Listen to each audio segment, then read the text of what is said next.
Nous commençons avec Genèse chapitre 22 verset 15. L'homme de l'Éternel appela une seconde fois Abraham des cieux et dit, je le jure par moi-même, parole de l'Éternel, parce que tu as fait cela et que tu n'as pas refusé ton fils, ton unique, je te bénirai et je multiplierai ta postérité comme les étoiles du ciel et comme le sable qui est sur le bord de la mer. Et ta postérité possédera la porte de ses ennemis. Toutes les nations de la terre seront bénies en ta postérité parce que tu as obéi à ma voix. Prions. Père Céleste, que tu puisses utiliser ce texte et nous servir. Que le Saint-Esprit puisse dispenser la parole à chaque cœur et que nos attentes soient répondues. Et nos attentes sont grandes. Tu as dit de demander au Père ce que nous voulons et cela nous sera accordé si nous demeurons en toi et tu demeures en nous. Nous demandons ta bénédiction dans ton saint précieux nom. Amen. Vous pouvez vous asseoir. Si je devrais désigner ce texte, ma voix est très faible, je dois me tenir près du micro. J'espère que cela ne donnera pas un raisonnement. Le texte pourrait s'intituler « Posséder la porte de ses ennemis après l'épreuve réussie. » Après l'épreuve réussie. Abraham a réussi l'épreuve. Il est appelé le père de la foi. Il est passé par l'épreuve, par des épreuves, et nous en Christ, nous sommes la descendance d'Abraham, la postérité d'Abraham, et nous recevons les promesses. Abraham était un homme ordinaire, mais il a été appelé par Dieu et était fidèle à cet appel, à cette vocation. Pas une unique fois, Abraham a douté à cette voix. Cela ne fait pas d'importance ce que les gens disaient. Il demeurait ferme dans ce que le Seigneur avait dit. Pour lui, un fils lui avait été promis. 25 ans, il a attendu cette promesse. Tout ce qui se tenait contre cette promesse, il le désignait comme n'existant pas. En lui, toutes les nations de la terre doivent être bénies. Il avait la foi dans la parole de la promesse pour son époque. Exactement ce qu'il était, c'est ce que nous devons être aujourd'hui. Il nous a donné un exemple à suivre. Nous sommes la postérité d'Abraham aujourd'hui. Il y avait deux sortes de postérité d'Abraham. Une terrestre et une spirituelle. La postérité de la promesse spirituelle. Nous sommes la descendance d'Abraham, la postérité d'Abraham, selon la parole de la promesse. Après avoir attendu et être éprouvé pendant 25 ans. Et il a toujours été plus fortifié dans la foi, comme c'est écrit dans Romains 4. Si cela n'arrive pas la première année, cela sera encore la deuxième année un plus grand miracle. Et c'est comme ça que des années et des années sont passées. Et sa foi était toujours plus fortifiée. Sarah était âgée et était stérile et elle n'avait plus de force pour enfanter et c'était impossible d'enfanter pour elle à cet âge. Maintenant, devenu. Mais Abraham croyait malgré tout et Dieu a confirmé sa promesse et a accompli ce qu'il avait promis. Vous voyez, ça c'est notre Dieu. Autrefois, il passait par l'épreuve. Quoique Sarah était tout à fait desséchée et vieille, vous savez, il fallait que ce soit un miracle direct pour qu'une femme à cet âge encore puisse enfanter. Déjà à 40 ans, c'est difficile. Vous savez ce qu'Abraham a fait. Abraham a cru que toutes choses pour Dieu sont possibles. Vous pouvez lire Romains 4. La Bible est un livre surnaturel. C'est écrit d'une manière que les théologiens et les instruits ne peuvent pas le voir. Jésus a remercié le Père de ce qu'il a caché des choses sages et aux intelligents. et qu'il a révélé aux petits enfants. C'est un livre d'amour. Vous devez être en relation d'amour avec Dieu. Une relation avec Dieu. C'est ainsi que vous avez l'accès à la parole de la promesse, aux pensées de Dieu sur sa parole. Vous savez ce que Dieu se propose de faire. Vous devez pouvoir lire entre les lignes. Oui, vous savez, j'aime ma femme, elle m'aime. Et quand je suis en voyage loin de la maison, elle m'écrit et dit, bien-aimé Bill, ce soir, j'ai couché les enfants et j'ai fait ceci, j'ai fait cela. Cela est écrit dans la lettre, mais parce que je l'aime tellement, je lis toujours entre les lignes pour savoir ce qu'elle veut me dire en disant tout cela. Car je sais ce qu'elle veut me dire en fait et ce qu'elle me dirait en fait. C'est ainsi aussi avec la Bible. Cela dépasse la tête des hommes, si ce n'est que vous êtes dans une relation d'amour avec Dieu. C'est ainsi que sa parole aura quelque chose à vous dire. Oui, Abraham et Sarah, les deux étaient âgés, les deux étaient très âgés. Même si les gens autrefois vivaient longtemps, la Bible dit malgré tout qu'elle était vieille, qu'elle était âgée. Mais l'ange qui était venu à Abraham était Elohim. Et il lui avait dit, je te visiterai selon les saisons de la vie. Vous voyez, et Abraham était un type de l'église avec Sarah. Bon. Dieu n'a pas seulement un peu amélioré leur vieillesse, il les a entièrement rajeunis, ramenés dans leur jeunesse. La parole est inspirée. Plus tard, après que l'ange de l'Éternel est apparu à Abraham, je peux voir comment est-ce que les cheveux gris de Sarah, cette vieille grand-mère, elle avait dit, comment est-ce que je pourrais penser avoir avec mon Seigneur, avec Abraham, encore des désirs. Et Abraham, un vieil homme, je peux voir comment est-ce que déjà le matin prochain, les épaules étaient devenues droites et que les cheveux n'étaient plus gris, ils étaient de nouveau rajeunis. Et pour montrer ce qui va se passer avec la postérité royale d'Abraham, quand nous serons transformés en un instant, en un clin d'œil. Oh, pensez à cela. Et que le Fils mâle sera manifesté et enlevé. Oh, regardez ce qui se passe. Cela est prophétique. Vous savez qu'ils sont passés, ils sont allés de là-bas. Ils sont passés par le pays des Philistins. Et si vous regardez sur la carte, vous pouvez voir comment est-ce que cela est éloigné de Sodome. Et quand ils sont arrivés dans le pays des Philistins, il y avait un jeune roi. Et ce roi philistin avait eu dans son royaume beaucoup de femmes à sa disposition. Et maintenant, il a vu Abraham et sa femme. Et il a pris Sarah tout de suite comme femme et voulait l'avoir comme femme. Elle était tellement belle. Est-ce que vous pensez qu'il a voulu prendre une grand-mère vieille? Elle était jeune, elle était devenue jeune, elle était belle, elle avait été tout à fait régénérée et rajeunie. Cela a eu lieu pour que la promesse puisse s'accomplir. Alléluia. Abraham, la femme d'Abraham, presque comme morte, mais vous savez, Isaac avait 25 ans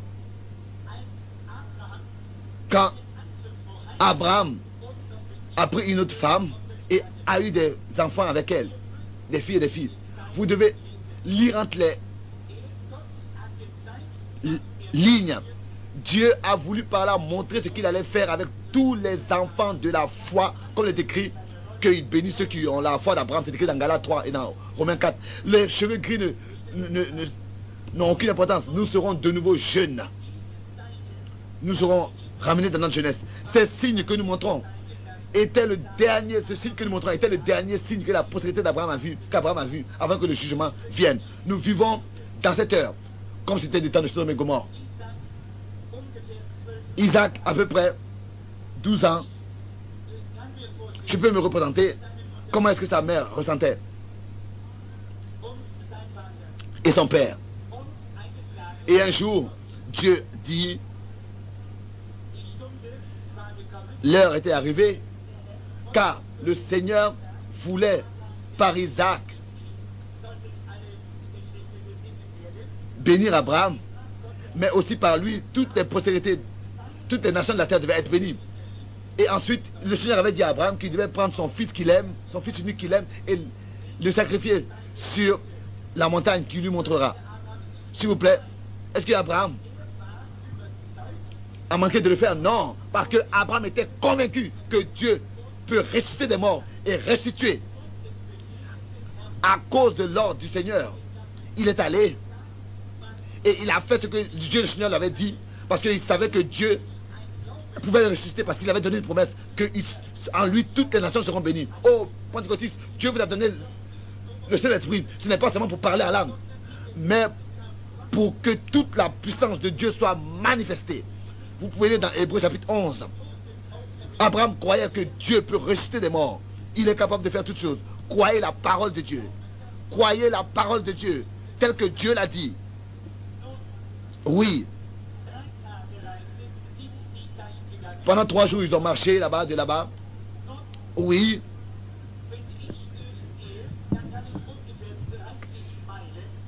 Quand je marche, par jour, je peux marcher 30 km.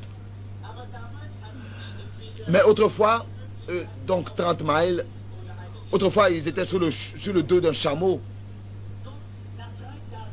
Mais après 3 jours de marche, ils ont vu encore la montagne devant eux. Vous savez, Isaac était un type de Christ, tel que Jésus sur la colline de Golgotha a été apporté. Mais quand ils sont arrivés là-bas, vous savez, Isaac a dit, Père, ici est le bois, ici est l'autel, mais où est le sacrifice? Et Abraham, il savait, mon fils, dit-il, Dieu prendra soin du sacrifice. Dieu préparera lui-même le sacrifice. Jéhovah Jireh, je veux dire, Jéhovah qui prépare, qui prend soin. Et c'est ainsi que Dieu a donné la vie de son propre fils. Et au moment où Abraham voulait sacrifier Isaac, Dieu le Seigneur lui a parlé. Et Abraham s'est retourné et il a vu un bélier qui s'était attaché, qui était retenu par un buisson. Et ça aussi c'était un signe. C'était éloigné de la civilisation. De manière que un bélier s'était accroché dans les buissons. D'où est-ce que était venu ce bélier? Ce n'était pas une vision, non. Il a pu tuer cette bête. Qu'est-ce qui s'était passé? Dieu est capable de créer ce bélier. Dieu est capable de faire tout. Comment est-ce que cela se passe avec ceux qui sont paralytiques? Dieu est capable de faire un miracle. Dieu est capable de créer ce qui n'existait pas. Dieu est capable de faire l'impossible. Ce bélier avait été retenu dans un buisson par les cornes. Oui, Dieu est capable de confirmer les promesses. Les promesses n'étaient pas seulement pour lui, mais pour sa postérité. Et les promesses, il est écrit, ta postérité possédera la porte de ses ennemis. Oui, les ennemis devaient être possédés par la postérité d'Abraham, parce que lui, Abraham, il avait cru et obéi à la voix de l'Éternel. Alors si quelqu'un a cette foi, c'est la bénédiction pour la postérité d'Abraham. Vous prenez la parole de Dieu sans considérer la situation dans laquelle vous pourrez être. Si vous ne pouvez pas le faire, ça veut dire que vous n'êtes pas la postérité d'Abraham. Car ça, c'est justement la foi que Abraham avait. La foi dans la promesse, dans les promesses de Dieu. Sans regarder à ce qu'il voit, à ce qu'il ressent. Ça, c'est la véritable postérité d'Abraham. C'est ainsi que Dieu a donné à Abraham le sceau de la foi par la circoncision.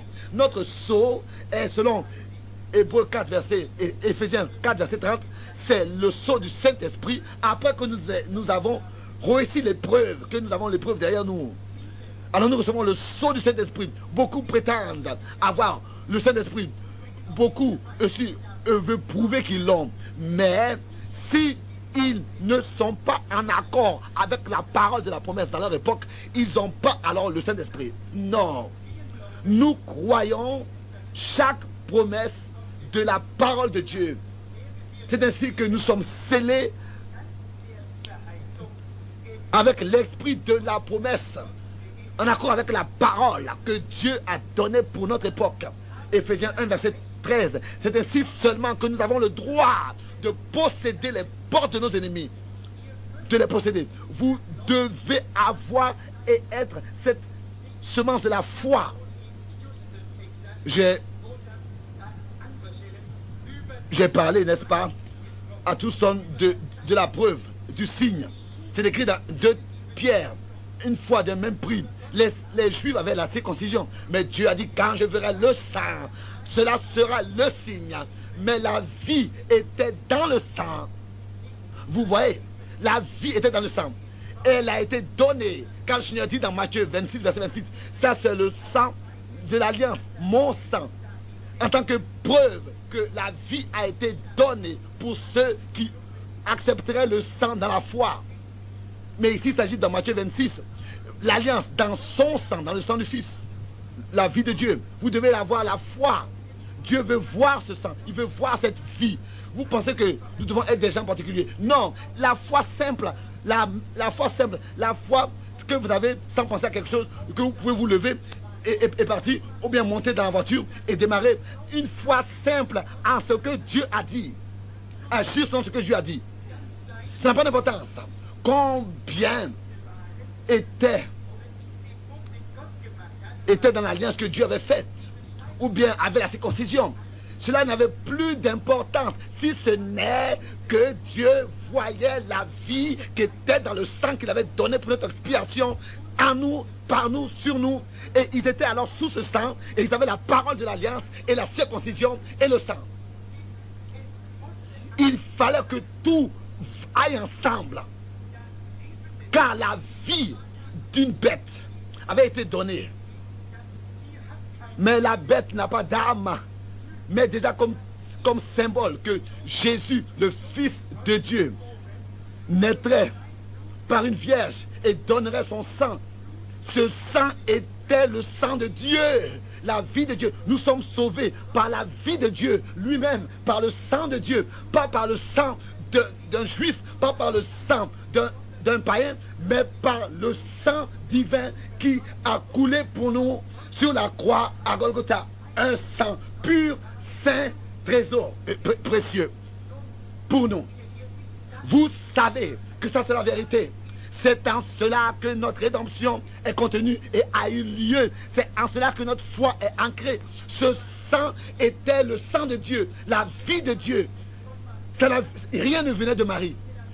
Ces cellules de sang, c'est Dieu lui-même qui les a créées. Jésus était le saint. Il ne pouvait pas avoir alors de corruption. Et son âme n'est pas restée en enfer. Il est ressuscité. Son corps était saint. Il était parfaitement saint. Il était Dieu manifesté dans la chair.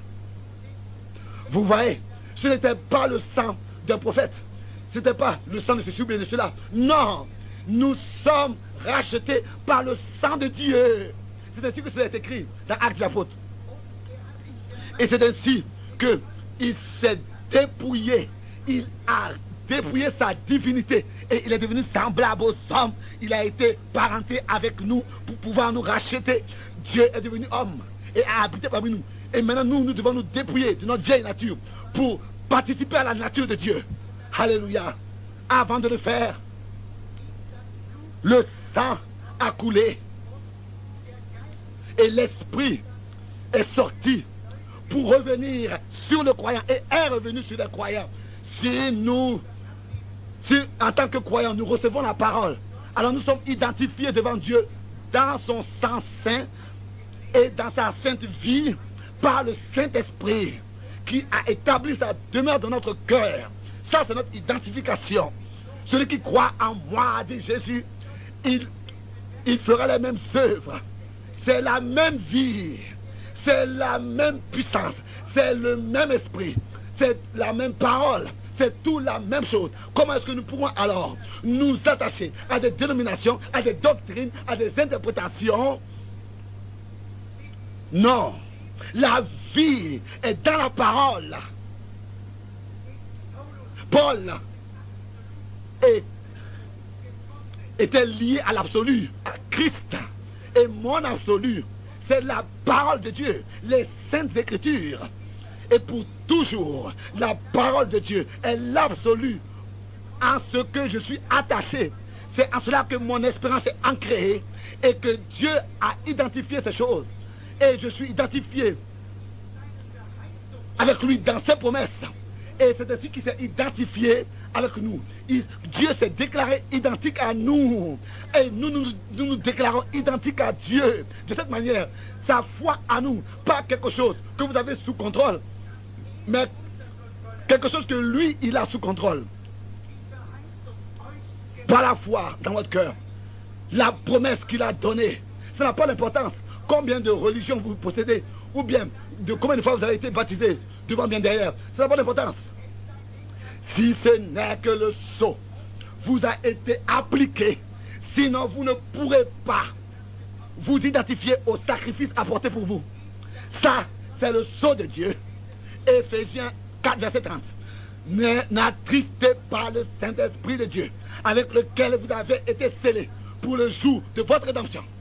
Pas pour le jour d'un réveil, mais pour le jour de la délivrance de notre corps mortel. Alléluia. Pour l'éternité. Si vous n'étiez pas dans les pensées de Dieu, vous ne le serez jamais. Dieu était rédempteur. Et s'il nous a rachetés, alors nous devons être revenus là où nous aurions été si la chute n'avait pas eu lieu. Revenir à la position originale, à cette communion voulue de Dieu au commencement. Un vrai chrétien est les attributs de Dieu exprimés ici sur cette terre, dans la chair, dans cette chair. Et c'est ainsi qu'il est rendu immortel, parce qu'il a reçu la vie éternelle par la foi en Jésus-Christ, et il est revenu de cette manière dans la communion avec Dieu. Ça veut dire la rédemption, être ramené, être rétabli dans la position originale voulue de Dieu pour l'homme. Cela veut dire la rédemption. L'homme, la descendance naturelle d'Abraham, nous voulons voir un peu comment est-ce que la descendance, la postérité naturelle d'Abraham a l'air. Elle croit, la postérité d'Abraham croit la pleine parole. Elle ne doute à aucune promesse. Il y avait des centaines et des centaines qui étaient circoncis, mais qui n'étaient pas la postérité d'Abraham, selon la promesse. Ce n'est pas celui qui est juif de l'extérieur qu'il est, mais celui qui est juif à l'intérieur. Beaucoup en manquaient, déjà dans les déserts. Ici, nous parlons aussi de la postérité spirituelle. Quand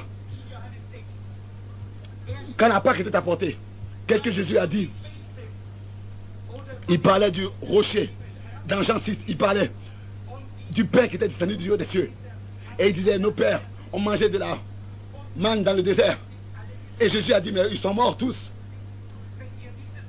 Si vous prenez cette parole, ça veut dire séparés de Dieu éternellement.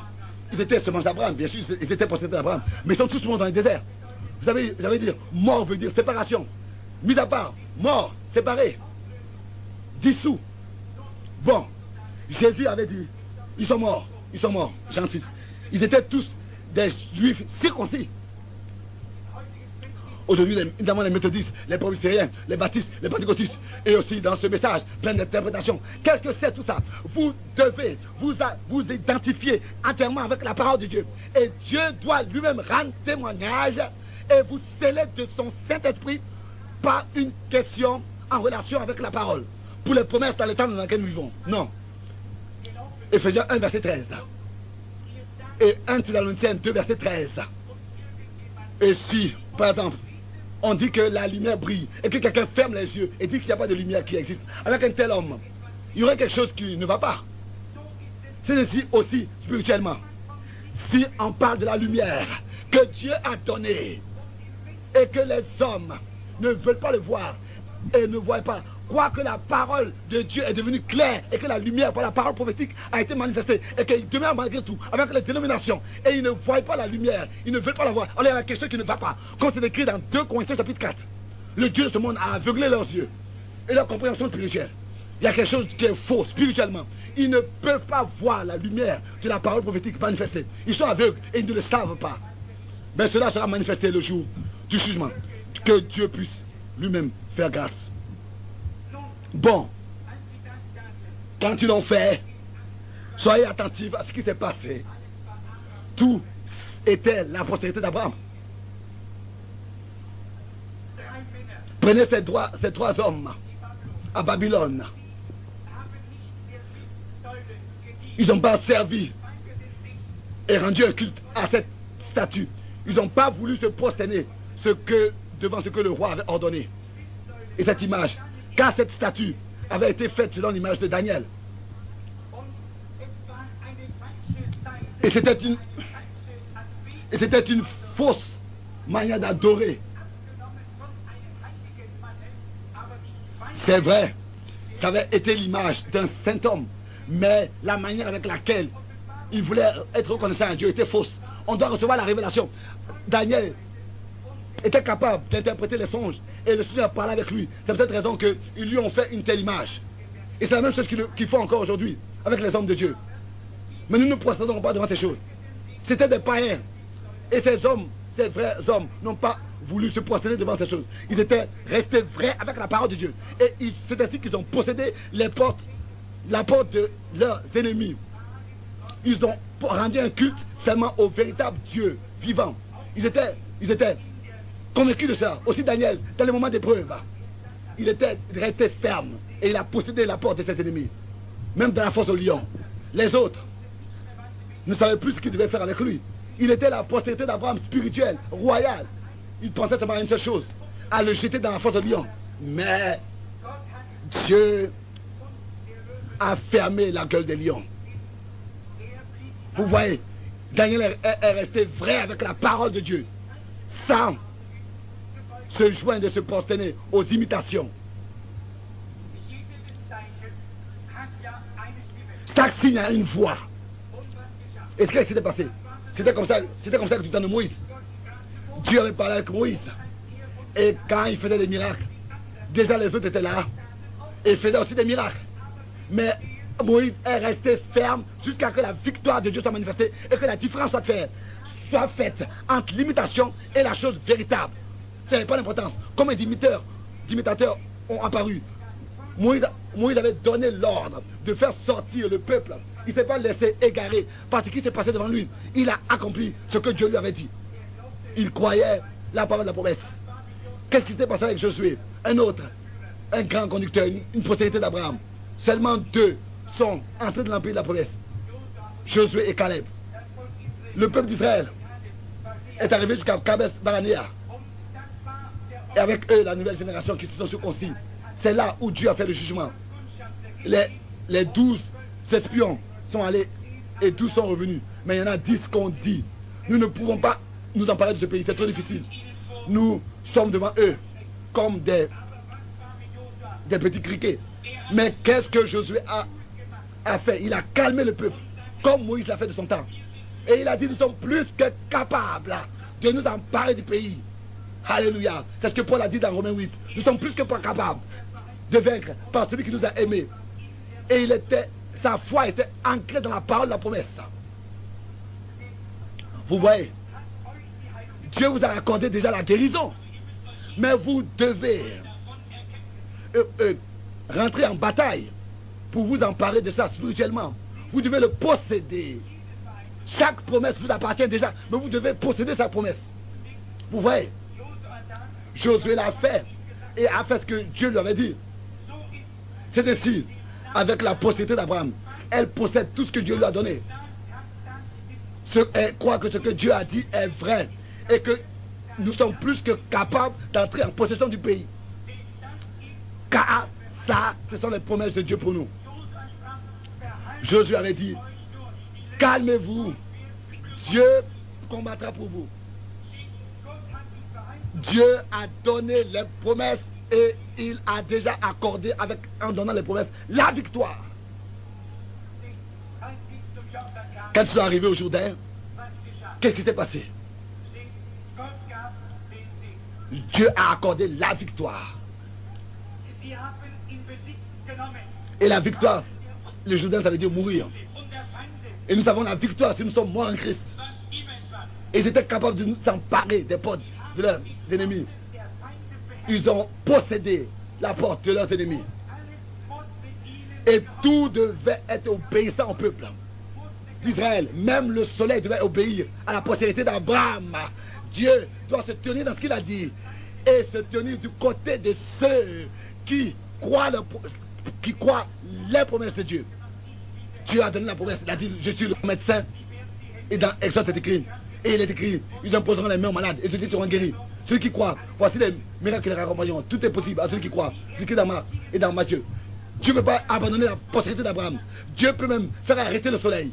Il peut faire retourner le temps en arrière. Il peut faire toutes choses avec sa puissance et sa perfection. Et le soleil, pendant 24 heures, s'est arrêté. Dieu est véritable pour éternellement. Il est véritable. Ce qu'il fait, regardez.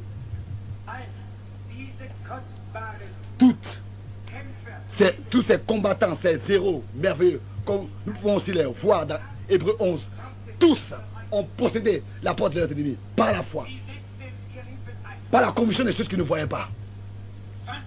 Ils ont même livré leur vie à mort. Qu'est-ce qui se passe avec la postérité royale d'Abraham alors? Ça c'était seulement la postérité. Ça c'était s'il vous plaît la postérité naturelle seulement que nous venons de voir jusqu'à maintenant. Hein?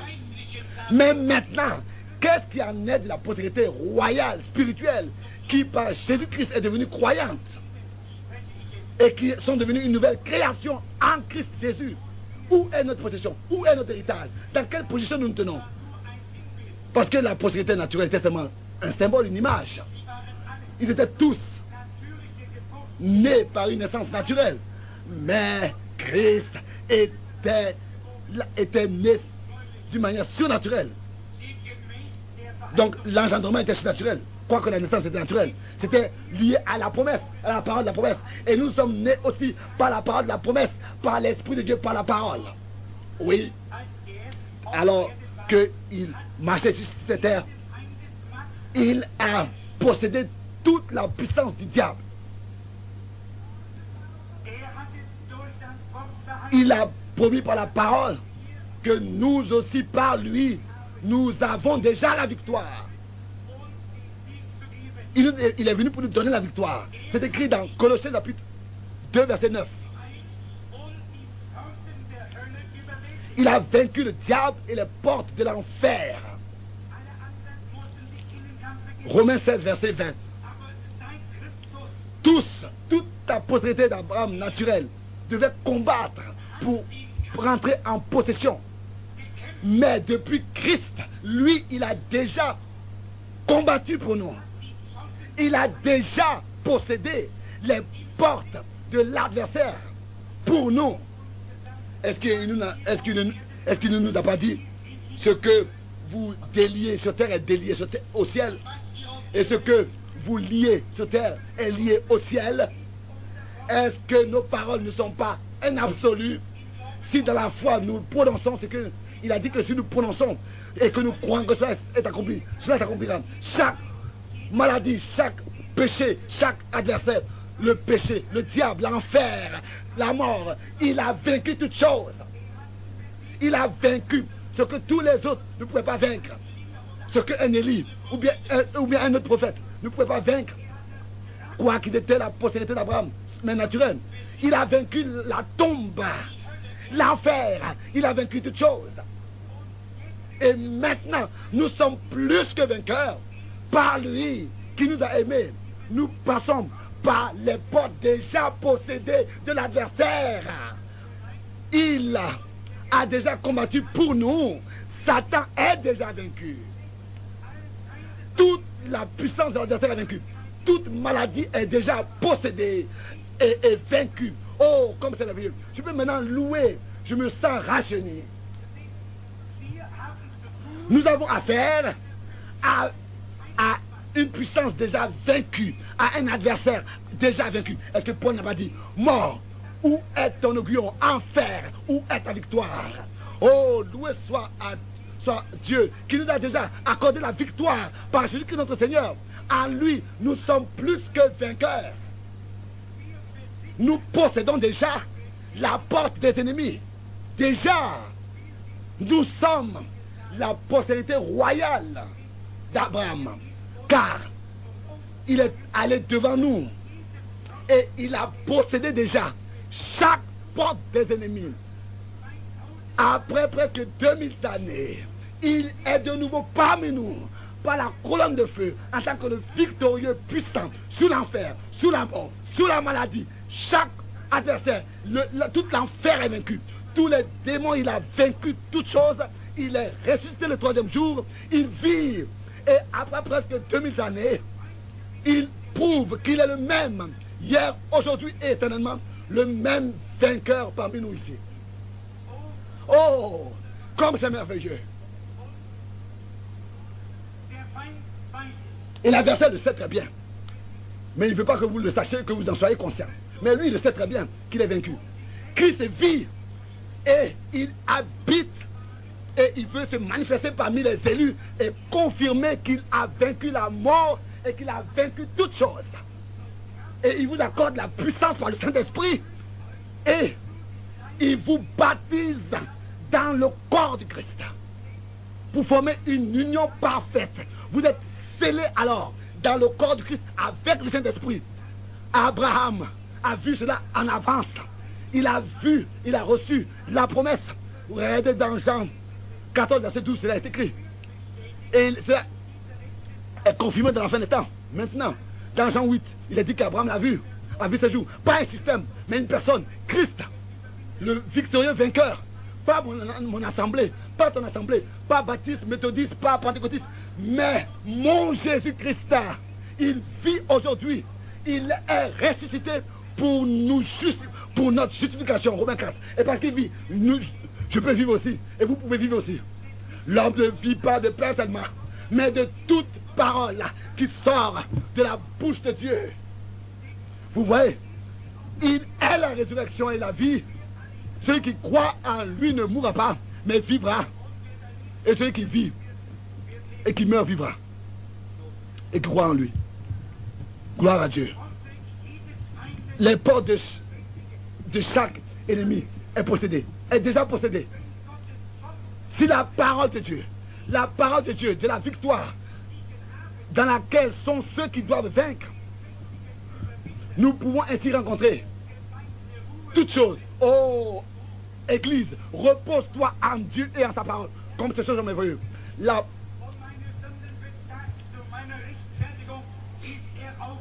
Il est mort, en même temps il est mort, il est ressuscité pour ma justification. Un jour il reviendra. Quel jour merveilleux. C'est un cantique. Pour ceux qui se voient comme déjà vaincus et possédés. Ils pensent qu'ils sont possédés par la maladie et qu'ils ont vaincu, qu'ils ont la défaite. Non, non, non. Que le Saint-Esprit puisse d'une manière nouvelle agir en vous. L'Esprit de Dieu va vous amener dans l'état où vous pourrez entrer en possession de la part de vos ennemis. Toute puissance du nom de Jésus-Christ, comme c'est écrit dans Acte 3, est à votre disposition. Que les anges puissent se prosterner devant lui et le couronner en tant que Seigneur des Seigneurs et Roi des Rois. Oh, c'est celle qui a fait ce cantique.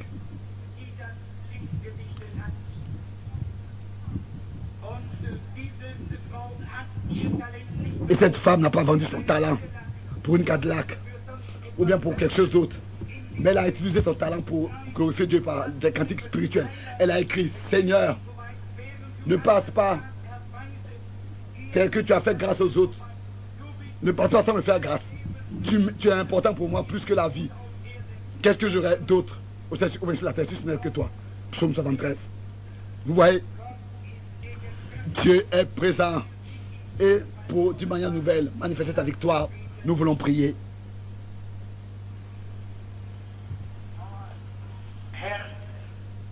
Seigneur, Que la postérité d'Abraham puisse le voir. Je sais qu'ils le verront.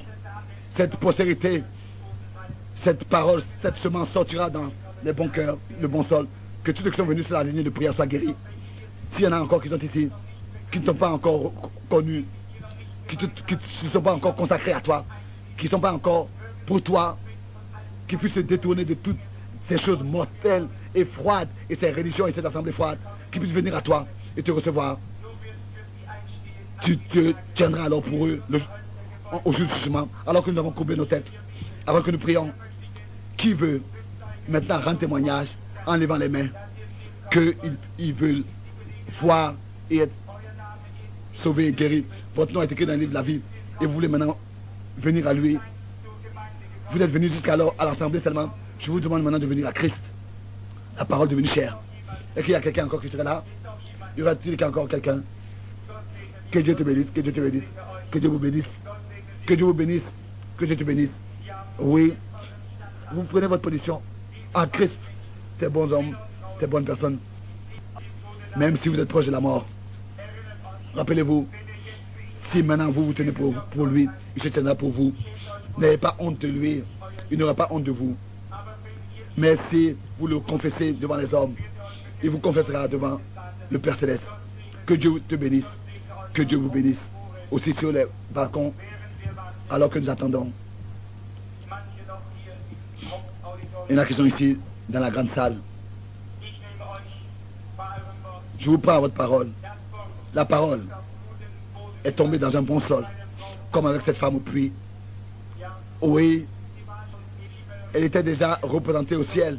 Que Dieu vous bénisse tous. Bien-aimés frères et sœurs, ce que vous pouvez faire de grand, c'est de donner votre vie à Christ. Entièrement, donner votre vie à la parole de Dieu. Père Céleste, la postérité, la semence est tombée dans un bon sol. La vie va être manifestée. Elle va produire de son fruit. Des hommes et des femmes se sont levés. Les yeux de Dieu qui voient tout. Le Dieu qui sait tout et qui voit tout et qui entend tout. Le Dieu Tout-Puissant. Oh Dieu, je te donne ces hommes, je te remets ces hommes entre tes mains. Qui puissent maintenant recevoir ton esprit, ta vie. Qui puissent savoir ce que cela signifie.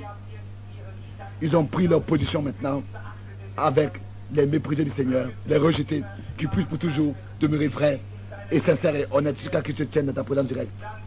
Alors, ils entendront cette voix tendre et pleine d'amour. Ils entendront cette voix. Père, ils se sont tenus pour moi. Je me tiens pour moi. Ils entendront cette voix le dire. Que Dieu vous bénisse tous. Oui.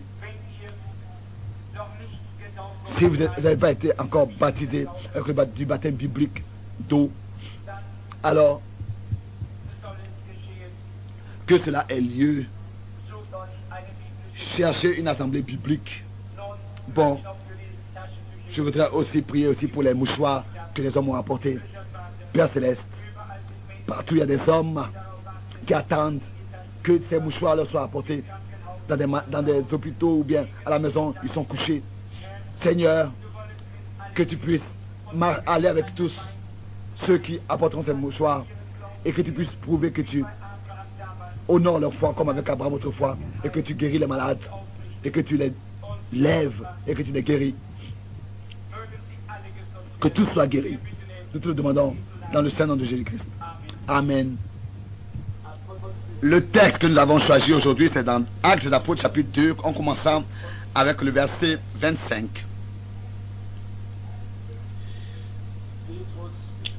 Pierre ici parle et dit, car David dit de lui, je voyais constamment le Seigneur devant moi, devant mes yeux, parce qu'il est à ma droite, afin que je ne sois point ébranlé. Aussi mon cœur est dans la joie et ma langue dans l'allégresse. Et même ma chair reposera avec espérance, car tu n'abandonneras pas mon âme dans le séjour des morts. Et tu ne permettras pas que ton sein voie la corruption. Quel texte merveilleux pour cette réunion. Et pour recevoir le contexte, comment est-ce que, ou bien dans le temps dans lequel il était dans la tombe. D'abord, pour première chose, je voudrais attirer votre attention sur l'infaillibilité de la parole de Dieu. Dieu confirme toujours ce qu'il a dit jusqu'à le dernier mot, le dernier iota. Aujourd'hui, nous voulons tourner nos regards sur ces choses. Que Dieu confirme sa parole. Nous pouvons être certainement reposés dans ces choses. Tout ce que Dieu a dit dans sa parole est la vérité. La foi ne peut pas se reposer dans une théologie construite, fabriquée par l'homme, bien des pensées humaines, des doctrines. Non, la foi ne peut que se reposer seulement dans la parole éternelle de Dieu. La parole. Si Dieu l'a dit, cela est éternellement vrai.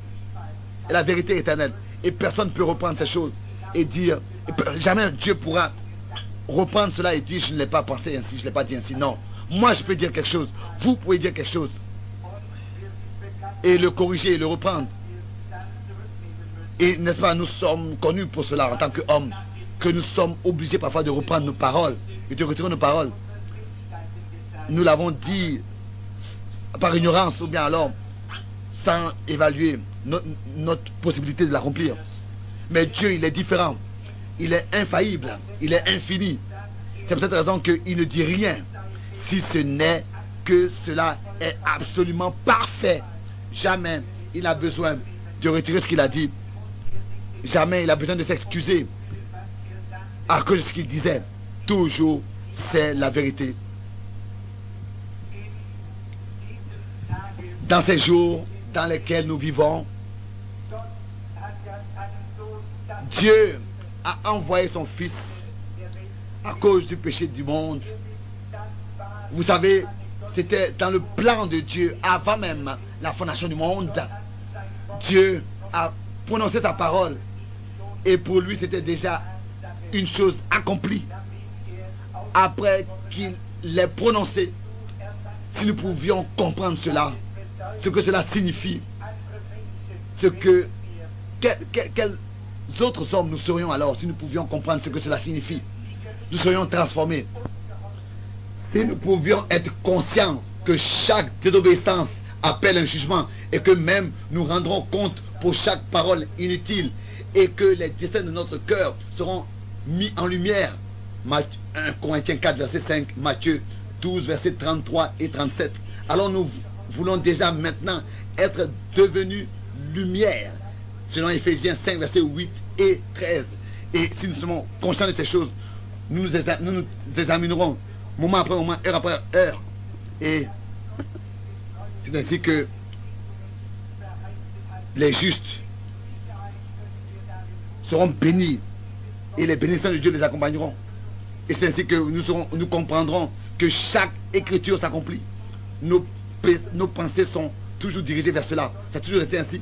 Alors que Dieu parle avec Noé dans le monde avant le déluge. Peut-être avant même que cette Bible soit écrite. Bien sûr, sûrement.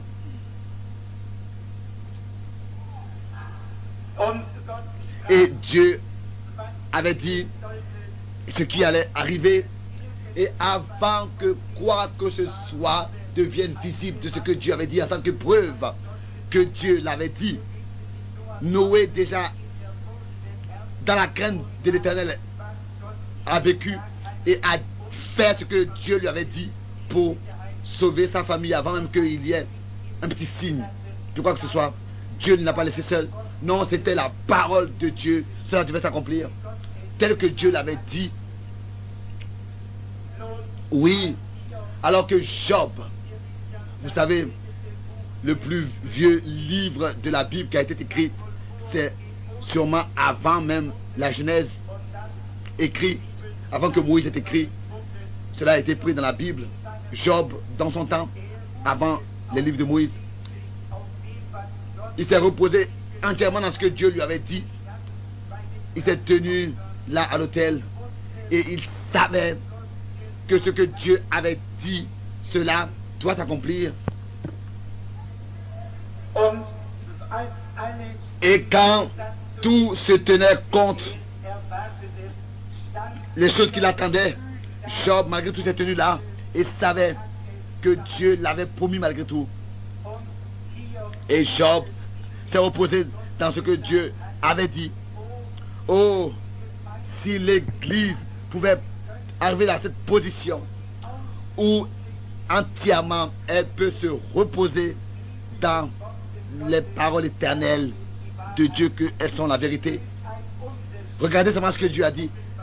Quelle différence serait manifestée, quelle correction serait prise, quelle séparation aurait eu lieu, quelle joie, quelle puissance sera manifestée si des hommes et des femmes, dans la foi, prenaient Dieu à sa parole, en toutes choses.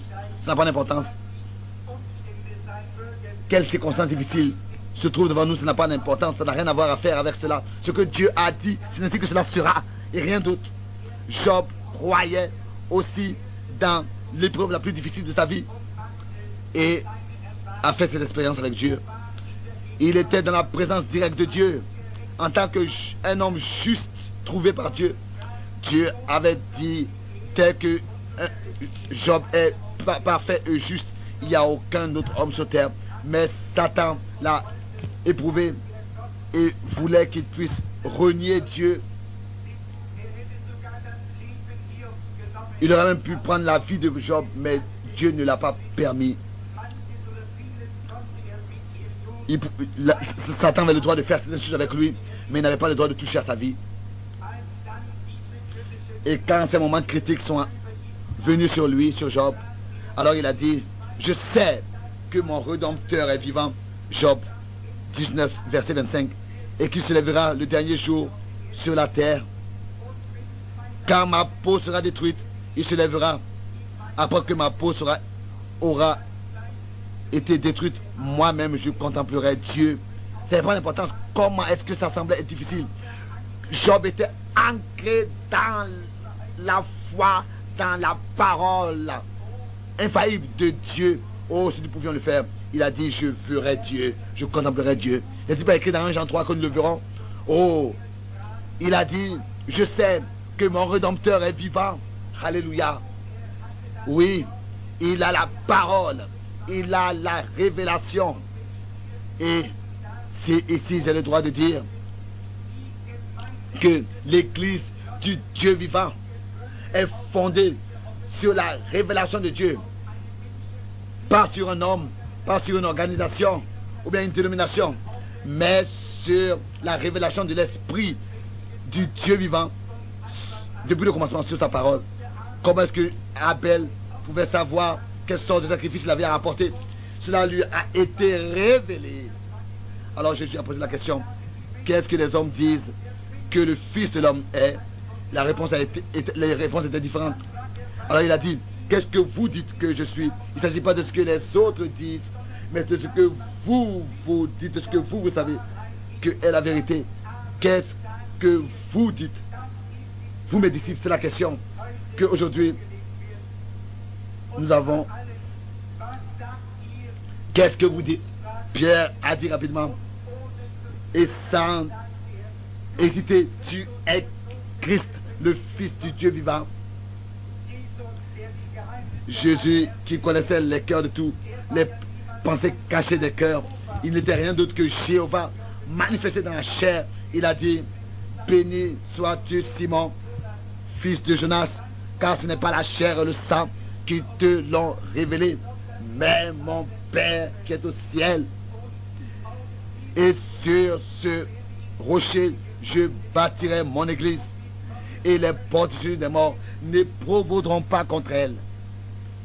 Oui, les luthériens veulent marcher dans la foi, les méthodistes veulent louer et exalter pour le recevoir, les pentecôtistes veulent parler en langue pour le recevoir, mais tout cela est encore éloigné de la chose elle-même.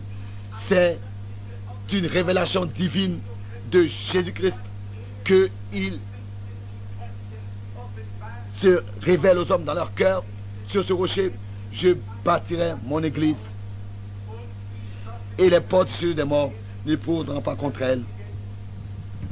Vous voyez, c'est parfait, c'est en parfait accord avec Jean 5, Verset 24, en vérité, je vous le dis, celui qui écoute ma parole et qui croit à celui qui m'a envoyé à la vie éternelle et ne vient point en jugement, mais il est passé de la mort à la vie.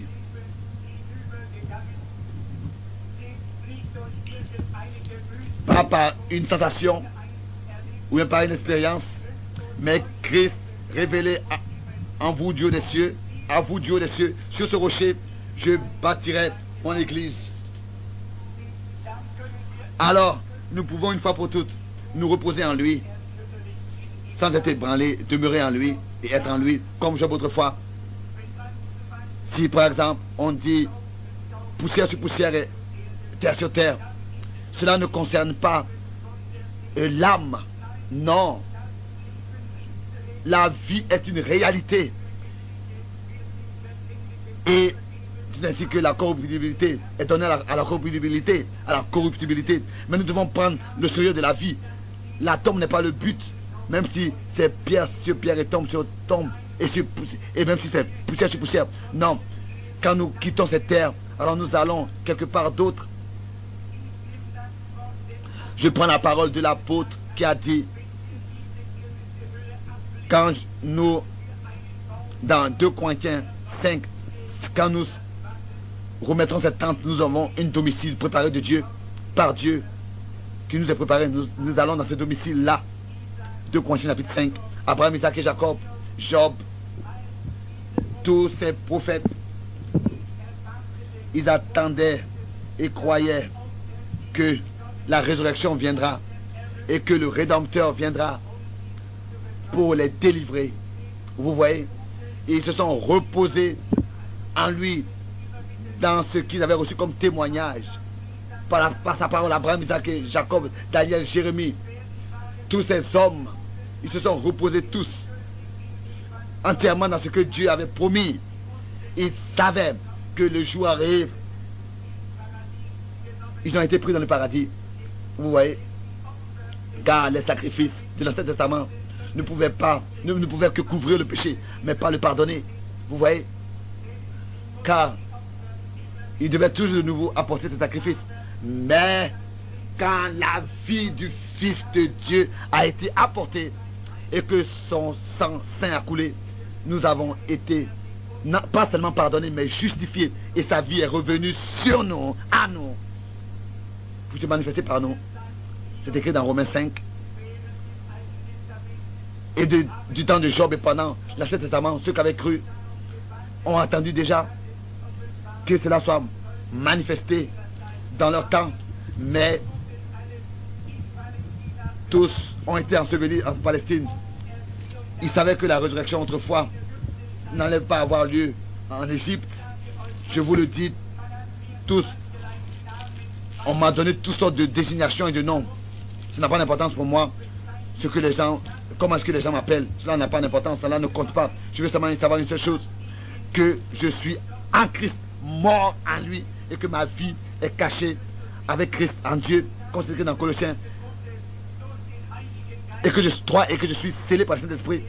Et quand il m'appellera, je le suivrai, je répondrai. Mais nous devons être en Christ, car c'est seulement ceux qui sont en Christ là qui reviendront à la vie et prendront part à la première résurrection. Et c'est ainsi que pour être en Christ, nous devons être baptisés par un seul esprit dans un même corps. Et c'est ainsi que nous sommes citoyens de Dieu et de son royaume, de sa maison. Nous sommes en Christ, selon Romains 8, parce que nous sommes baptisés en lui, selon 1 Corinthiens 12, verset 12. Oui, nous sommes citoyens déjà de sa maison. Nous attendons sa venue quand il entrera dans son règne. Ouais, il viendra dans sa gloire. Nous attendons ce jour. Et seulement ceux qui sont en Christ ressusciteront quand il reviendra. Et c'est ainsi que sans doute dans mes pensées, c'est ainsi que Jésus avait cela dans ses pensées quand il parlait de ces choses.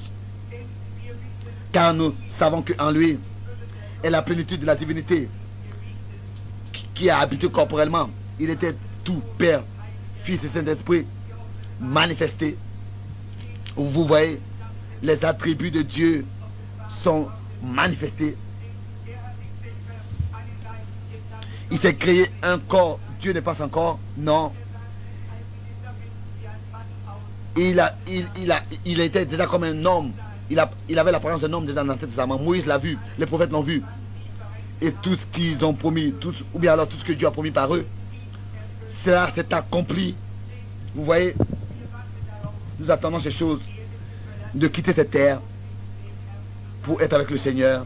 Alors, ce sera seulement la justice, la pureté, la sainteté.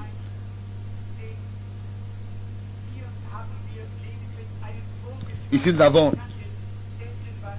un avant-goût de ce qui sera. C'est comme un négatif. Ce n'est pas encore la photo elle-même. Oh, qu'est-ce que ce sera alors? Qu'est-ce que ce sera alors quand la résurrection sera manifestée et que nous serons transformés à son image? Oh, quel jour glorieux. Vous voyez la réalité, car c'est la vraie parole de Dieu qui nous a été promis. Oui, Jésus, avec toute la puissance de Dieu, revêtu, alors qu'il rencontrait Satan, il n'a pas utilisé la puissance, mais il a utilisé la parole. C'est ce qu'il a fait. Il a dit, il est écrit, l'homme ne vit pas de pain seulement, mais de toute parole qui sort de la bouche de Dieu. Vous voyez comment est-ce que, alors, vous pouvez dire que vous êtes aussi des bons chrétiens si vous demeurez à la maison, au lieu de venir à la réunion, vous restez à la maison, devant la télévision. Non, le Saint-Esprit nourrit avec la parole, et il distribue la parole dans l'église, dans l'assemblée. Et le Saint-Esprit, c'est celui-là qui vous donne la parole et qui la met dans votre cœur. Et c'est ainsi que vous abreuvez cette parole que vous avez reçue par la reconnaissance et en faisant ce que Dieu vous a ordonné de faire. Oh, je pensais que seulement une demi-heure m'était accordée pour parler, mais vous voyez que je prends déjà le temps. Dans les derniers jours de sa vie, il y a beaucoup de promesses qui se sont accomplies dans sa vie. Dans la vie du Seigneur Jésus-Christ. Il y en a qui disaient, oh, il y a beaucoup de choses qui doivent encore s'accomplir. Cela peut s'accomplir en une seule heure. En une seule heure. Dans les dernières heures de sa vie. Regardez toutes les promesses qui se sont accomplies dans sa vie. Déjà seulement sur la croix. Oui. Si vous lisez, vous verrez combien de promesses se sont accomplies dans les dernières 2-3 heures de sa vie. Dans les dernières heures, 2-3 heures de sa vie. Oh, c'était des heures terribles. C'était le cantique qu'il a exprimé que les rochers ont éclaté alors que les rochers explosaient et que le ciel se dissoudait alors que mon sauveur mourait et que le voile dans le temple s'est déchiré. Cela a montré le chemin qui a été inauguré. Il a courbé sa tête, le soleil s'est obscurci, a eu honte de voir que tout cela devait s'accomplir. Mais le prix pour la rédemption devait être payé. Le soleil n'a plus brillé et les étoiles ont tourné le dos à la terre et toute la terre s'est ébranlée. Ça a dû être une heure terrible. Car la Bible dit, de la 6e à la 9e heure, il y avait des ténèbres sur la terre. Et les rochers ont sauté. Et le voile s'est déchiré dans le temple du haut vers le bas. Et le sacrifice du Fils de Dieu, vivant, il était mort. Le soleil devait rendre témoignage de ça. La lune devait aussi reconnaître, le soleil devait l'avouer, il est mort. Les étoiles devaient aussi le reconnaître. La terre devait en rendre témoignage. Les éléments devaient rendre témoignage. L'atmosphère, tout devait savoir que le Fils de Dieu est ici mort. Car la parole de Dieu ne peut pas être brisée. Elle ne peut pas manquer. Il était la semence de la femme qui déjà avait été promise dans le jardin d'Éden.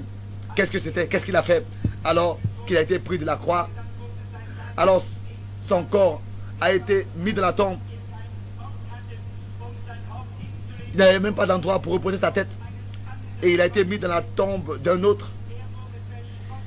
On s'est moqué de lui, on s'est moqué de lui. On a craché sur lui. Et on l'a rejeté. Et quand il est mort, il devait mourir une telle mort terrible entre deux meurtriers. Il n'y avait pas d'endroit pour l'ensevelir.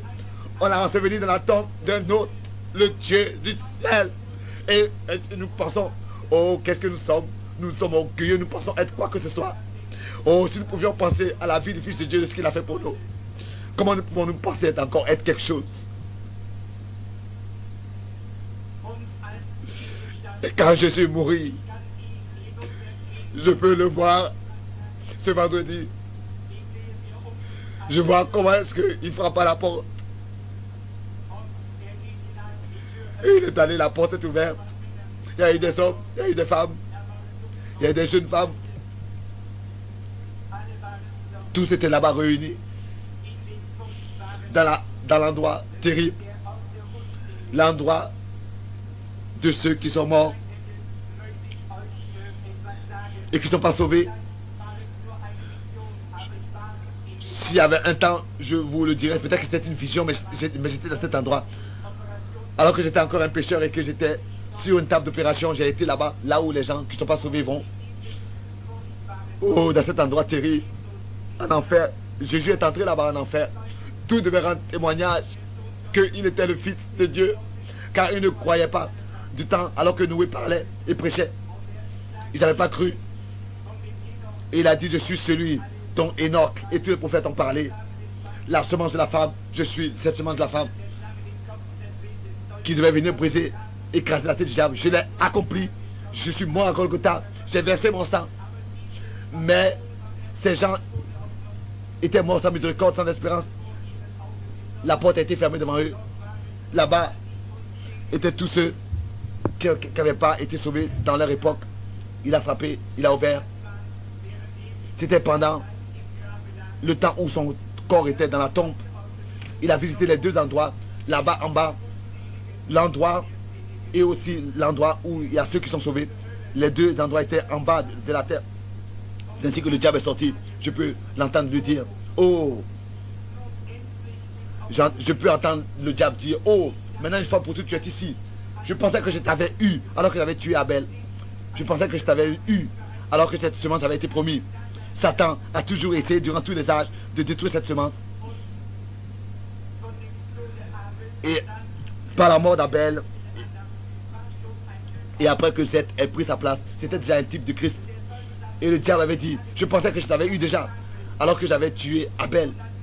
Et quand j'ai laissé tuer les prophètes, etc., je pensais que je t'avais eu. Mais j'étais certain, alors que Jean-Baptiste avait été lapidé, alors qu'on avait coupé la tête, je pensais que je t'avais eu. Mais une fois pour toutes, tu es ici maintenant. Tu es ici en enfer. Je peux lui entendre dire, Satan, sors ici, viens ici. Maintenant, c'est moi le chef.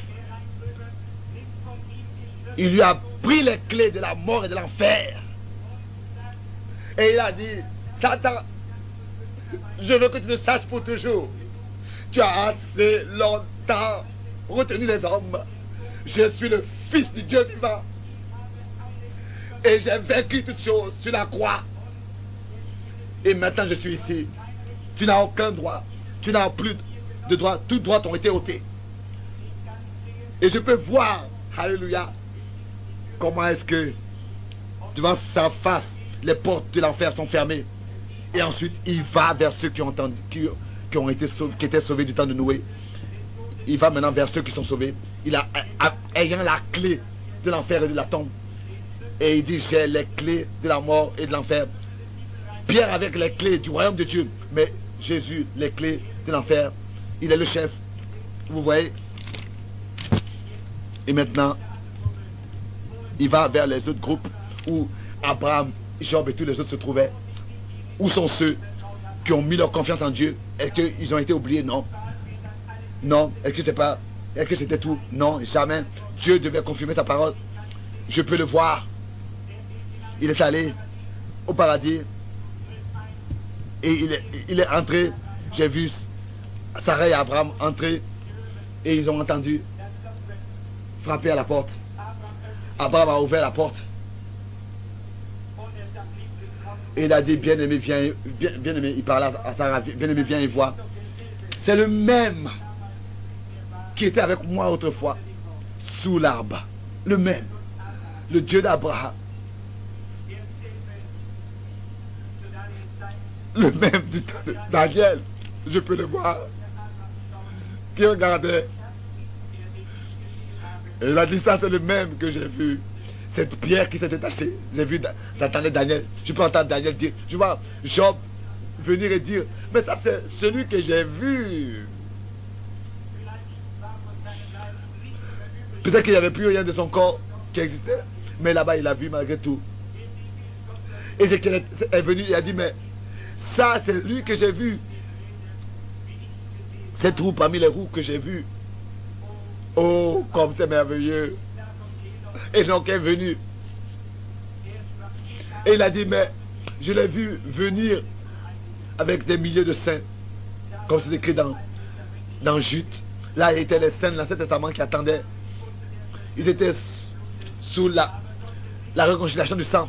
Mais ils ne pouvaient pas entrer dans la gloire céleste. Mais il a dit, mes frères, je suis celui que vous avez attendu. Je suis la semence de la femme. Je suis le fils de David. Je suis le fils de Dieu. Je suis le fils né d'une vierge. Mon sang vous a réconcilié. Maintenant, ce n'est plus le sang des agneaux et des boucs. Maintenant, vous pouvez entrer dans la gloire céleste. Vous êtes libre.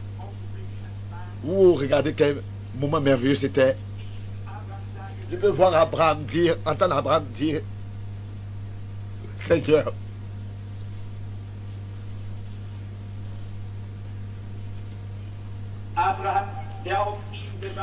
Abraham qui a attendu, a dit, alors qu'ils sont arrivés sur terre, il a dit, mais oui, est-ce que nous devons encore rester ici, faire une escale sur terre?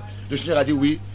Quand ils sont revenus sur la terre, avec les saints de l'Ancien Testament, ils devaient faire une escale sur la terre. Le Seigneur a dit oui, je dois rester 40 jours ici avec mes disciples. Il est écrit dans Matthieu que beaucoup des saints qui sont ressuscités ont apparu à plusieurs dans la ville sainte. Abraham, Isaac et Jacob.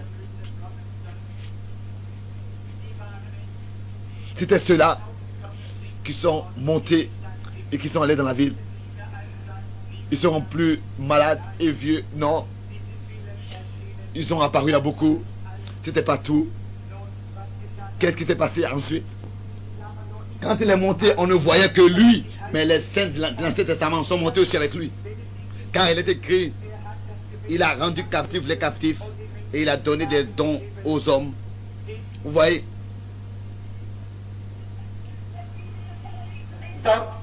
Là-bas, ces hommes de la Galilée, il leur a été dit, qu'est-ce que vous regardez?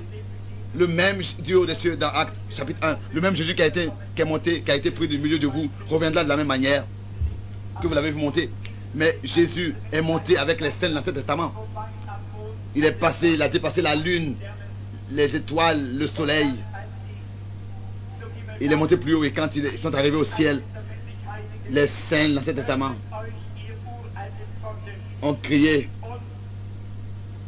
ouvrez-vous, vous portes anciennes, levez-vous, vous portes anciennes, et laissez entrer le roi de gloire, c'est écrit dans les psaumes. Et les anges étaient réunis au ciel, et on dit, qui est le roi de gloire? Et les saints de l'Ancien ont dit, le Seigneur, puissant dans son œuvre. Il était le vainqueur puissant, le vainqueur. Psaume 24, verset 8. Verset 7 déjà.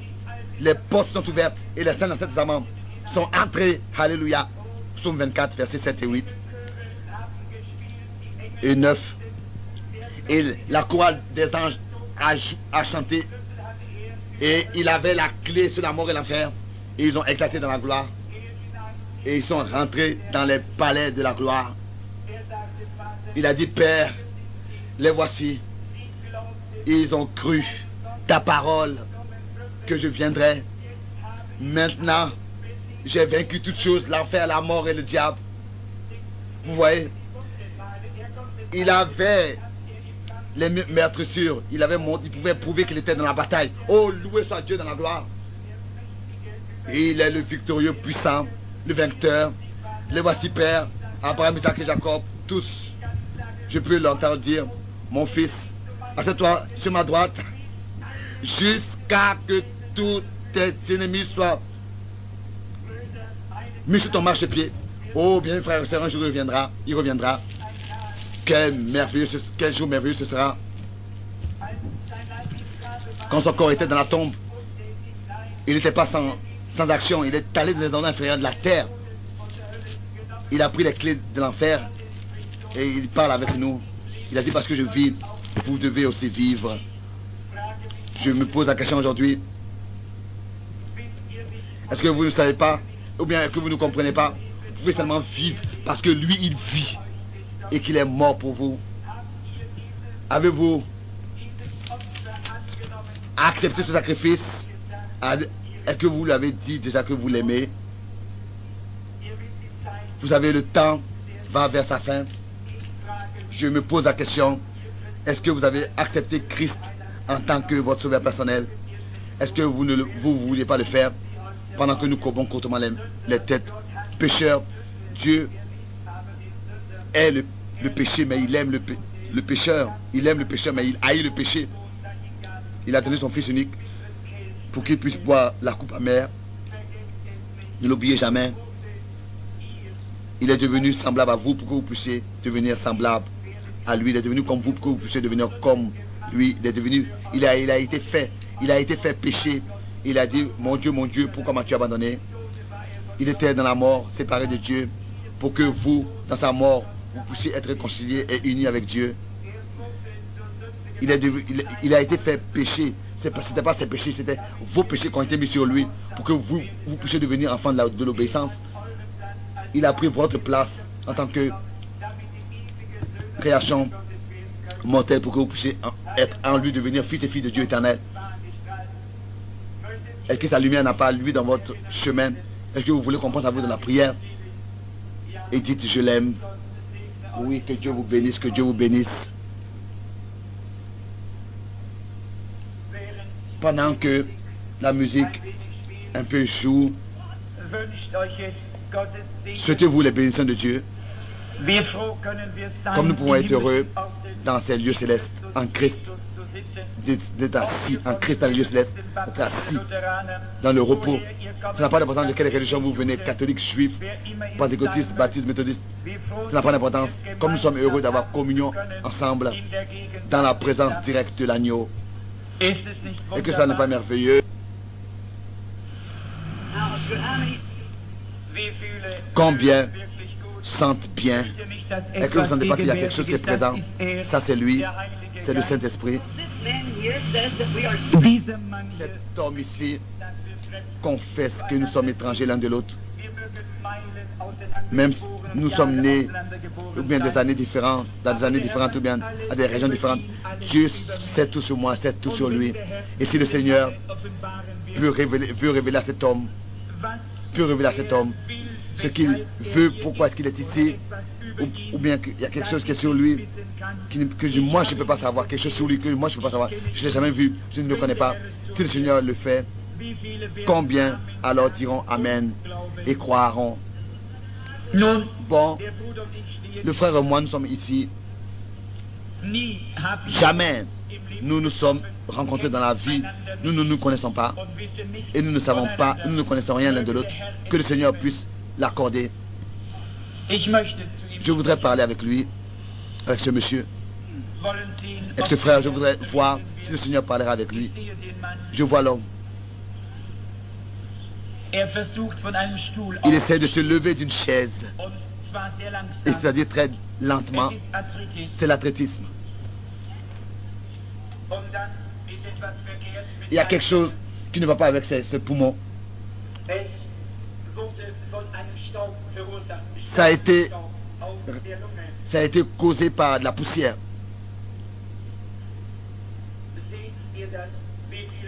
Par des pierres, de la poussière des pierres.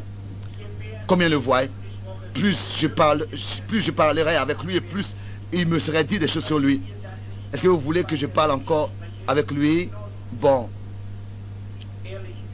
sincèrement, si ce n'est que j'écoute la cassette de la réunion, sinon je ne sais pas ce que j'ai dit. Hein. Je fais que voir ce qui m'est montré, mais je ne sais pas ce que j'ai dit. Mais je prononce, mais c'est quelqu'un d'autre qui parle par moi. C'est le Seigneur ressuscité par son esprit présent. C'est comme si vous pouviez le voir. Cette femme qui est là-bas prie, elle a quelque chose dans l'oreille. Elle prie que Dieu la guérit. Est-ce que tu crois que Dieu te guérit? Lève-toi. Tu peux recevoir les choses pour lesquelles tu as prié. Elle avait une tumeur dans l'oreille. Qu'est-ce qu'elle a touché? Je voudrais encore parler avec toi, monsieur. Voir s'il dit encore quelque chose d'autre. Oui. Je te vois, je le vois. C'est de la poussière par laquelle cette douleur de poumons ont été causées. La poussière s'est concentrée dans les poumons. Tu n'es pas de cette ville. Tu es d'une région où le bois est travaillé pas loin d'un fleuve. Je vois, c'est un grand fleuve, l'Oyayo fleuve, le fleuve de l'Oyayo. J'ai été déjà proche de cet endroit. Tu habites pas loin de la ville Evansville. Ce n'est pas Oriana, ce n'est pas Johnville, c'est une petite ville à côté du fleuve. Louisville au Kentucky. C'est de là que tu viens.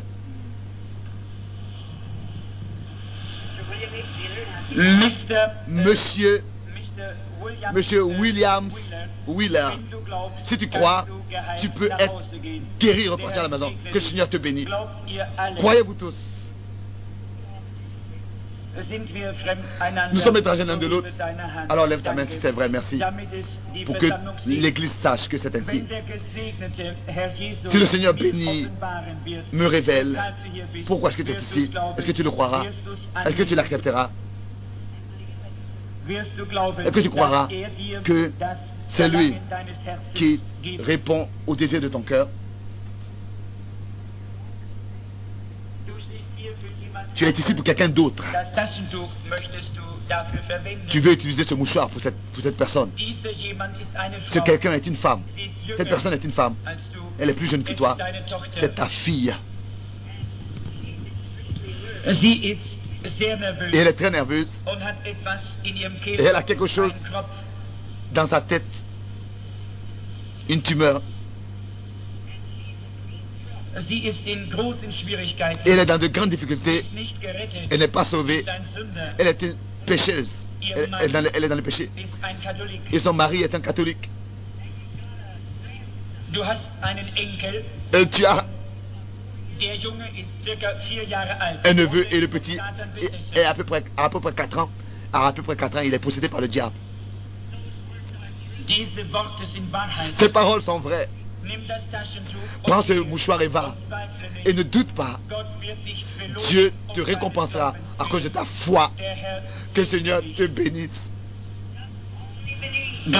Croyez seulement. Oui, ici il y a une femme que je n'ai jamais vue dans ma vie. Nous sommes étrangers l'un de l'autre. Si cela est vrai, lève s'il te plaît ta main pour confesser cela. Merci. Et qu'est-ce qui se passe avec toi, jeune homme? Tu as prié. Tu veux de la guérison pour ton père.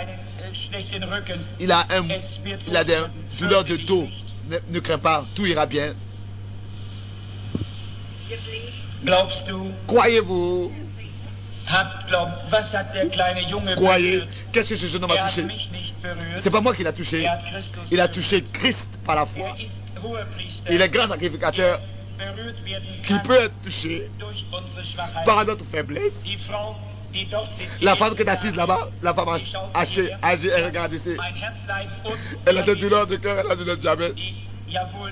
Oui, c'est vrai, n'est-ce pas? Vous pouvez repartir vous de la maison, car vous êtes vous de guéris. Et toi, femme, un moment, impose ta main sur cette femme nègre derrière toi. Elle a des douleurs d'estomac. Et la femme de couleur, elle a aussi des douleurs d'estomac, c'est en ordre. Imposez-vous les mains. Vous l'avez plus. C'est fini. Vous l'avez plus. Je le vois, le Seigneur vous a guéri. Jamais vous avez vu que quelqu'un serait parti de la plateforme sans avoir été touché par la main de Dieu. Jamais, quelque part, quelqu'un a quitté cette plateforme sans avoir été touché par la main de Dieu. Jamais il a manqué, il a failli et il ne faillira jamais. Alléluia. Priez. Pendant que l'onction est sur vous, l'ange de l'Éternel est présent. Vous n'êtes plus dans les ténèbres. La lumière est venue, le grand vainqueur est ici. Et pendant que je prie, croyez et vous recevrez. Seigneur, toi qui étais avant que le ciel existe et que la terre existe, tu connais chaque mouvement que nous faisons. Et je ne sais pas ce que tu peux encore faire. Jusqu'à tout, tu as confirmé ta parole.